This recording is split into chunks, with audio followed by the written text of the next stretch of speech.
કચ્છના આદિપુરમાંથી ડુપ્લિકેટ દારૂની ફેક્ટરી ઝડપાઈ છે। ભુજ સાયબર સેલની ટીમે આ કાર્યવાહી કરી છે। 9000 ખાલી અને 800થી પણ વધુ ભરેલા ક્વાર્ટર જપ્ત કર્યા છે। દારૂ બનાવવાનું કેમિકલ પણ જપ્ત કરાયું છે। 2 આરોપીઓને ઝડપી લેવાયા છે। સમગ્ર મામલે હાલમાં તપાસ પણ હાથ ધરવામાં આવેલી છે। ભુજ સાયબર સેલની આ ટીમની આ કાર્યવાહી છે, જેમાં દારૂ બનાવવાનું કેમિકલ જપ્ત કરવામાં આવેલું છે। 800થી પણ વધુ ભરેલા ક્વાર્ટર હાલમાં જપ્ત કર્યા છે। 2 આરોપીઓને ઝડપી લેવામાં આવ્યા છે।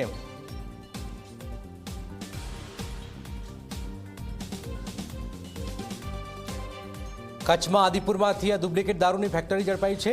ગુજરાતમાં લઠ્ઠાકાંડની વચ્ચે આ ડુપ્લિકેટ દારૂ 800થી વધુ ભરેલા ક્વાર્ટર જપ્ત કર્યા છે। નિધિરેશ અમારી સાથે જોડાયા છે। નિધિરેશ, કઈ રીતે આ ફેક્ટરી આખી ઝડપાઈ છે, શું જાણકારી? ભુજ સાયબર સેલ દ્વારા મળેલી બાતમીના આધારે આજ આદિપુરના વોર્ડ 4A વિસ્તારમાં એક નાની એવી દુકાનની અંદર વિદેશી દારૂને ડુપ્લિકેટ બનાવવાની કામગીરી ચાલુ હતી, ત્યારે રેડ કરી હતી। જેમાં લગભગ 2 જણાને 2 આરોપીઓને પકડ્યા છે અને લગભગ આશરે 9000 જેટલી ખાલી બોટલ અને 800 જેટલી ભરેલા ક્વાર્ટરિયા બોટલ પણ કબજે કર્યા છે।